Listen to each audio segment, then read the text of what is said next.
En première et déjà ruiné, siffla ma mère, enfonçant mon sac à dos dans ma poitrine comme s'il était contaminé. Tu ne vis plus ici. Nous n'allons pas élever ton erreur. Bonjour à tous. Je m'appelle Élise Marchand.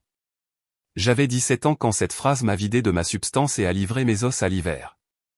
J'ai appris cette nuit-là comment le silence tranche. Comment la lumière d'un Porsche peut ressembler à un projecteur braqué sur votre honte. Comment une porte, autrefois douce, peut se refermer comme le marteau d'un juge.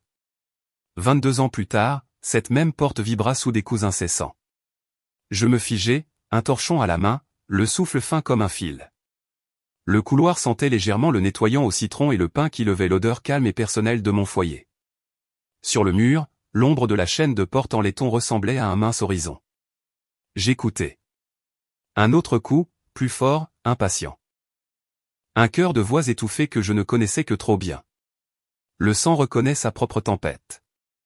Élise, ouvre. La voix de mon frère, plus âgé maintenant, toujours empreinte de la même arrogance qui lui faisait me donner des coups de pied sous la table. Une voix de femme suivie, brillante de théâtralité. Nous voulons juste te parler. C'est important. Ma mère. Les voyelles toujours aussi plates. Important. Ce mot avait été une lame autrefois. À l'époque, important signifiait des signatures, des ultimatums, de longs sermons sur le péché, un sac poubelle rempli de mes vêtements.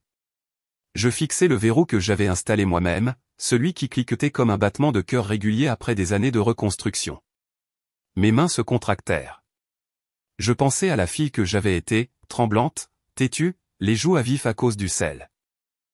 À la femme que j'étais devenue, des mains stables, un travail de bureau tranquille, quelque chose de plus fort que la honte tressée dans chaque lever de soleil.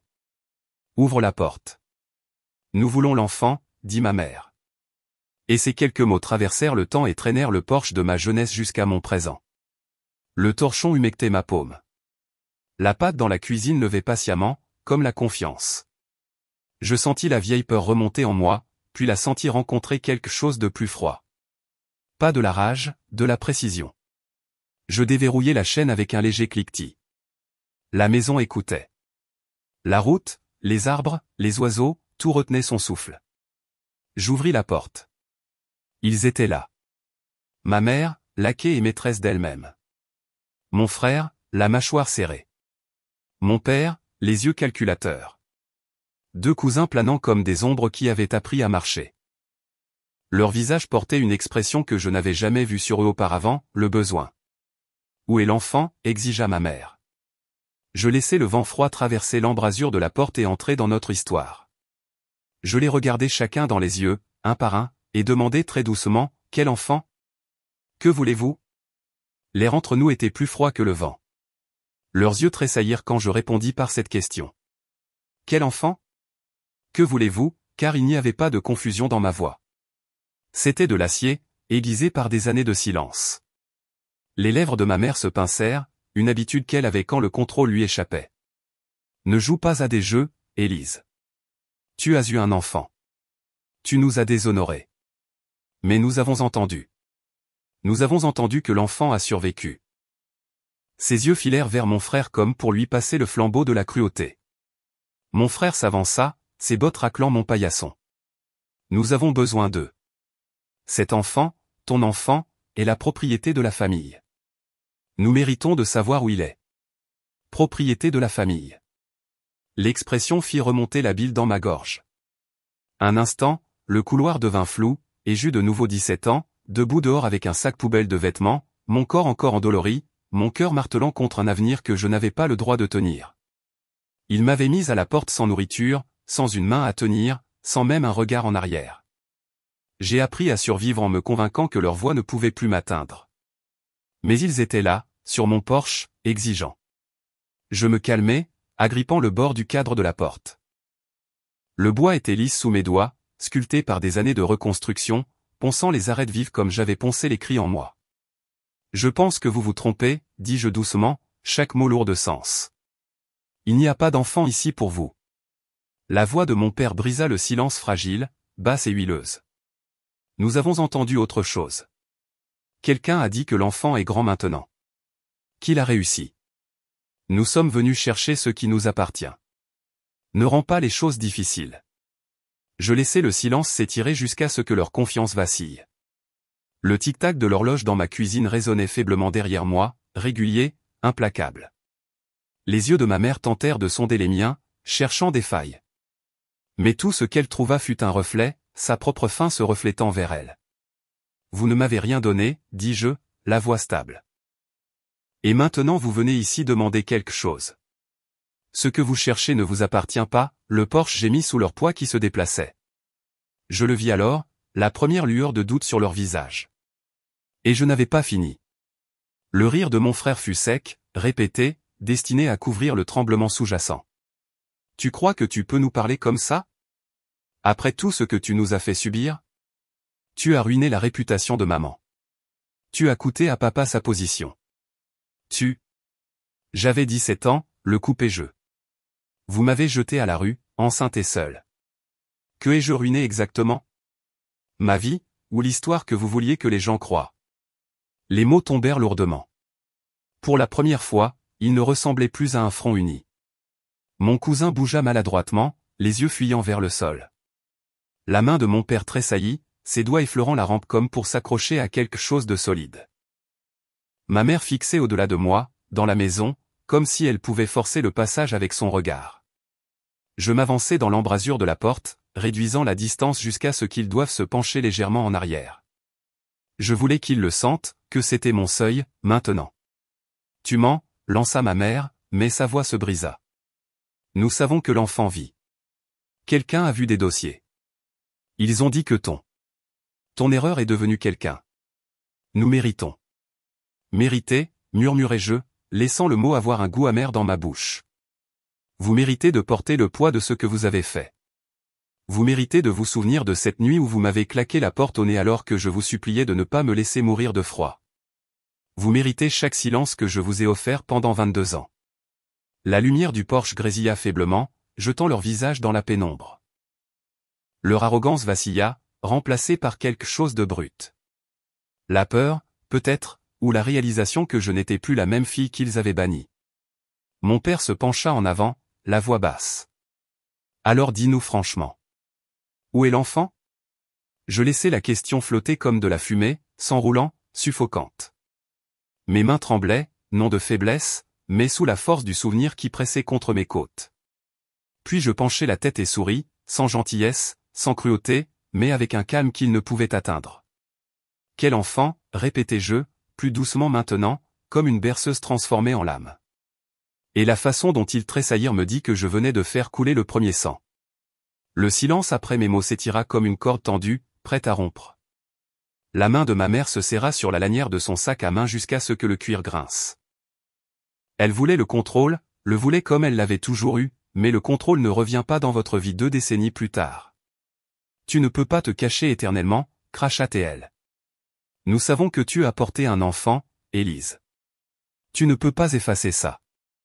Je m'appuyai contre le cadre de la porte, désormais ma forteresse. C'est drôle, dis-je doucement, parce que vous m'avez effacé sans hésitation. Ses lèvres peintes tremblèrent. Les yeux de mon père se plissèrent, me scrutant comme si j'étais une preuve qu'il pouvait encore manipuler.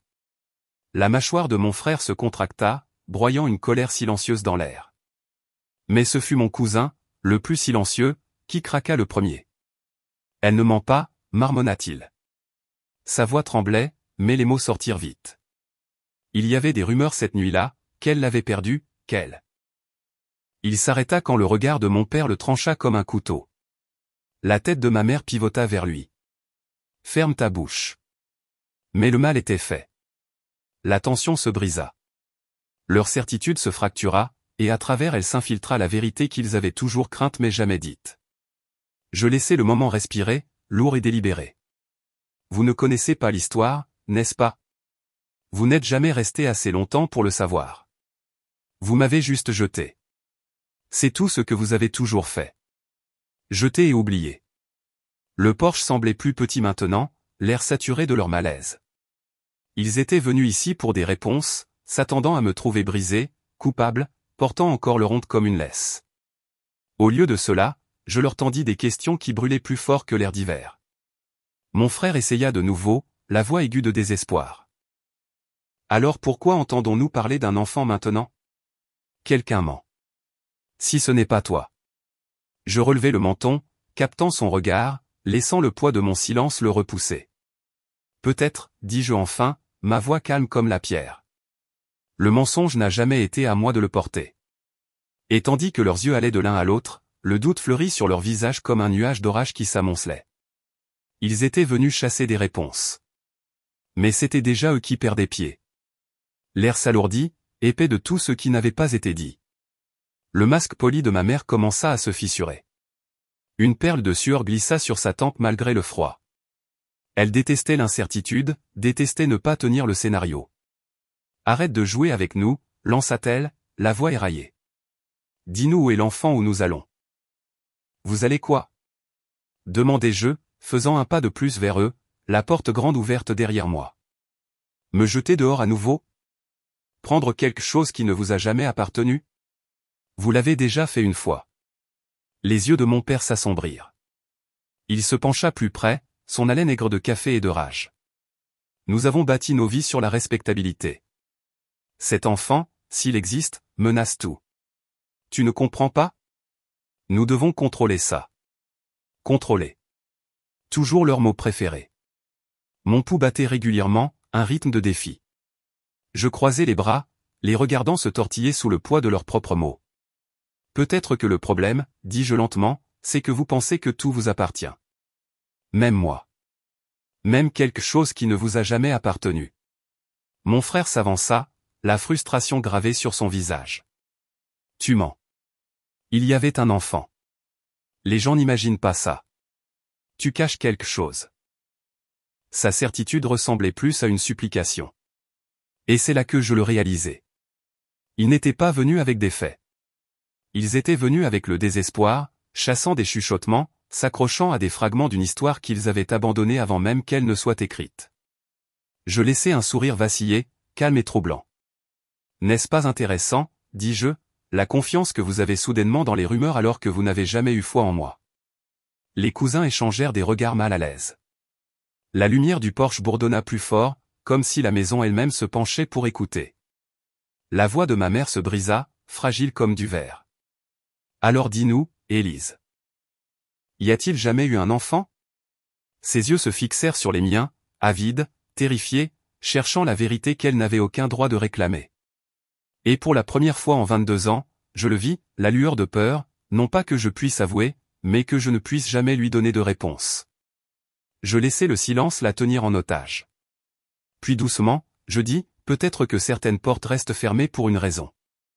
Mes mots tombèrent comme des pierres dans une eau calme, les ondes déchirant leur sang-froid. Le visage peint de ma mère se raidit, mais ses yeux la trahirent, une panique vacillante là où le contrôle aurait dû être. La voix de mon père trancha, rude et délibérée. Tu penses que le silence te protège? Ce n'est pas le cas. S'il n'y a pas d'enfant, alors ta honte n'a servi à rien. S'il y en a un, nous le trouverons avec ou sans toi. Je m'appuyai contre le cadre de la porte, calme comme le bois sous mon épaule. Vous avez eu votre chance de me réclamer une fois, dis-je d'une voix égale. Vous l'avez claqué. Vous n'avez pas le droit de revenir en rampant parce que soudainement il y a quelque chose que vous voulez. Les poings de mon frère se serrèrent, les jointures blanchissant. Nous sommes une famille. Non, l'interrompis-je, assez sèchement pour fendre l'air. Une famille ne vous jette pas comme un déchet. Une famille ne laisse pas une jeune de 17 ans en sang sur le trottoir parce que son existence les embarrasse. Les cousins se tenaient figés, leurs yeux allant de nous à eux comme des spectateurs à un match pour lequel ils n'avaient pas signé. L'un d'eux marmonna quelque chose dans sa barbe. Une prière, peut-être, ou une malédiction. Vous avez construit ce fantasme, continuai-je, ma voix plus ferme à chaque mot. Vous vous dites qu'il y a un enfant parce que vous avez besoin de croire que j'ai perpétué votre héritage. Mais la vérité? Je laissai la question en suspens, puis murmurai, vous ne mériterez jamais la vérité. Le vent se leva, soulevant une mèche de mes cheveux sur mon visage. Derrière moi, l'odeur du pain chaud emplit l'air. Ma maison, ma vie, tout ce que j'avais construit sans eux. Et devant moi se tenaient les gens qui m'avaient jeté au feu, tremblant maintenant dans sa fumée. La voix de ma mère se brisa, presque suppliante maintenant. Élise, s'il te plaît. Dis-nous au moins. Y a-t-il quelque chose? Quelqu'un. Je l'étudiais pendant un long et silencieux moment. C'était la femme qui m'avait dit un jour que je ne valais pas un toit, un lit ou un nom. Et maintenant, le désespoir imprégnait chacune de ces syllabes. Quelque chose, dis-je enfin, la voix basse, presque tendre. Oui, il y a quelque chose. Je laissai leur espoir s'enflammer le temps d'un souffle. Puis je laissai tomber la lame. Mais ce n'est pas à vous. Le porche devint silencieux. Seul le sifflement du vent d'hiver se déplaçait entre nous. Leurs visages changèrent tous en même temps, l'espoir s'allumant, mourant, s'embrasant à nouveau comme la flamme d'une allumette qui s'éteint. Ma mère ouvrit la bouche, mais aucun son n'en sortit. « Que veux-tu dire par « pas à nous » demanda mon frère, sa voix se brisant pour la première fois. Je m'avançai un peu plus, fermant doucement la porte derrière moi. Maintenant, c'était juste moi et eux sous la lumière du porche, la maison scellée comme un coffre-fort dans mon dos. Je veux dire, dis-je, que ce que je portais à l'époque a cessé de vous appartenir la nuit où vous m'avez enfermé dehors. Si vous vouliez un droit dessus, vous auriez dû offrir une main, pas une sentence. La bouche de mon père se resserra. Alors c'est vrai, dit-il doucement. Il y avait un enfant. Je pris une lente inspiration. Le souvenir remonta, la chambre d'hôpital qui sentait l'antiseptique et la pluie, mes mains tremblantes signant des papiers, le poids d'une petite couverture qui ne rentrerait jamais à la maison avec moi. Le moment où mon propre cœur apprit à se fendre. Il y en a eu un, dis-je, la voix stable mais basse, et il n'y en a pas eu. Les yeux de ma mère fusèrent, confus. Que dis-tu ? Je croisai son regard et le tint. Vous ne saurez jamais. C'est le prix de ce que vous avez fait. Son souffle se coupa, et pour la première fois de ma vie, elle parut petite. La colère de mon frère se dissipa, remplacée par une sorte de choc vide. Les cousins bougèrent, incertains de devoir rester ou battre en retraite. Je laissai la vérité, ou son absence, flotter entre nous comme de la fumée. Peut-être y a-t-il une personne quelque part qui a grandi en sécurité. Peut-être pas. Peut-être que votre rumeur n'est qu'un fantôme que vous avez construit pour vous excuser. Mais dans tous les cas, cette personne n'est pas à vous, et ne le sera jamais. Derrière mes mots, il n'y avait pas de méchanceté, seulement une certitude dure et froide. Le genre de certitude forgée par 17 ans de survie et 22 ans de silence. Je regardais la prise de conscience poindre sur leur visage, lente et lourde. Ils n'étaient pas venus pour des réponses. Ils étaient venus pour l'absolution, et je ne la leur donnais pas. Ils se tenaient là, dans la lueur de la lumière de mon porche, un tableau brisé de tout ce que j'avais autrefois appelé famille. Les yeux de ma mère brillaient, non pas d'amour, mais de la morsure de la réalisation que le pouvoir ne dure pas éternellement. La mâchoire de mon père se serra, cherchant un contrôle qui ne lui répondait plus. La bravade de mon frère s'était dissoute en un piétinement agité. Même les cousins semblaient plus petits, comme des ombres qui savaient enfin qu'elle n'était pas la tempête, juste ses échos. Je ne leur ai pas claqué la porte au nez. Je n'ai pas crié, ni maudit, ni poussé. J'ai simplement reculé dans le silence que j'avais construit mon silence et j'ai laissé l'air de la nuit combler la distance entre nous. Vous êtes venu pour un enfant, dis-je doucement, ma main posée sur le bord de la porte. Mais vous en avez laissé un derrière vous il y a longtemps. C'est la seule vérité que vous posséderez jamais. Le poids de ces mots s'abattit sur eux. Ma mère tendit la main, les doigts tremblants comme si elle pouvait saisir les années qui s'étaient écoulées, mais sa main resta suspendue dans les airs, sans réponse. Je fermai doucement la porte, le verrou glissant en place avec un son aussi final que celui d'un marteau de juge. De l'autre côté, leurs voix s'élevèrent confuses, en colère, suppliantes mais elles étaient étouffées maintenant, comme des fantômes arpentant un monde dans lequel je ne vivais plus. La cuisine m'accueillit avec l'odeur du pain, doré et prêt. Je posai la miche sur le comptoir, la croûte crépitant sous mon couteau. La maison fredonnait à un rythme tranquille, l'horloge faisant tic-tac, la bouilloire soupirant, les murs respirant la paix. Je m'assis à table, seul, mais pas solitaire. Je pensais à la jeune fille que j'avais été à 17 ans, grelottant sur un trottoir avec rien d'autre qu'un sac poubelle et de la peur. Et je pensais à la femme que j'étais maintenant, entière par ma propre volonté, marquée mais pas brisée. Certaines histoires ne se terminent jamais comme les gens s'y attendent. Parfois, la vengeance n'est pas le feu ou la fureur. C'est le calme d'une vie reconstruite, intouchable. Je beurrai une tranche de pain, croisai les mains et murmurai dans le silence, ils sont venus chercher ce qui ne leur a jamais appartenu, et ils sont repartis sans rien.